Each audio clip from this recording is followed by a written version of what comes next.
और इसके बाद अब हम लोग आगे बढ़ते हैं टाइप्स ऑफ पार्टीज। यहाँ पर अब हम लोग देखेंगे कि पार्टीज कितने टाइप की रहती हैं। ये मेनली दो टाइप की रहती हैं, नेशनल पार्टी और स्टेट पार्टी। देखो, नेशनल पार्टी बनने के लिए ऐसे नहीं है कि तुम लोग अपने आप को खुद से नेशनल पार्टी घोषित कर दोगे। उसके लिए कम से कम तुम्हें 6% ऑफ वैलिड वोट मिलने चाहिए लोकसभा इलेक्शन में, और किसी भी स्टेट इलेक्शन, किसी भी 4 स्टेट इलेक्शन में कम से कम 6% वोट मिलने चाहिए। मतलब समझे कि पूरे इंडिया में जो चुनाव होता है, जिसे हम लोग लोकसभा चुनाव कहते हैं, उसमें कम से कम 6% वोट मिले तुम्हें, और किसी 4 राज्यों में, कम से कम किन्हीं 4 राज्यों में तुम्हें 6% वोट अगर मिलेगा तो तुम नेशनल पार्टी के लिए एलिजिबल रहोगे।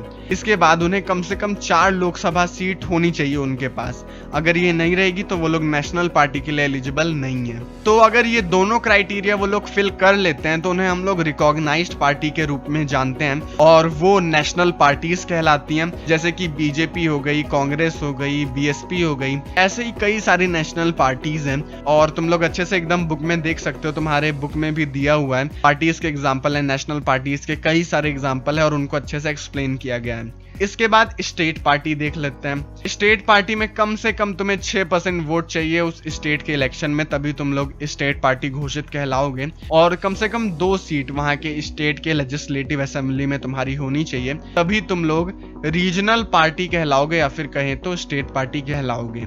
इसके एग्जाम्पल हो जाएंगे आम आदमी पार्टी और शिवसेना।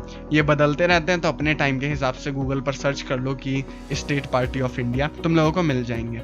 अब देखो, क्योंकि पॉलिटिकल पार्टीज हैं तो उन्हें कुछ चैलेंजेस भी फेस करने पड़ते हैं, मतलब कुछ दिक्कतें आती हैं। जैसे कि कभी कभी क्या होता है कि एक पार्टिकुलर ग्रुप ऑफ पीपल, एक पार्टिकुलर फैमिली ही पूरे पार्टी पर राज करने लग जाती है।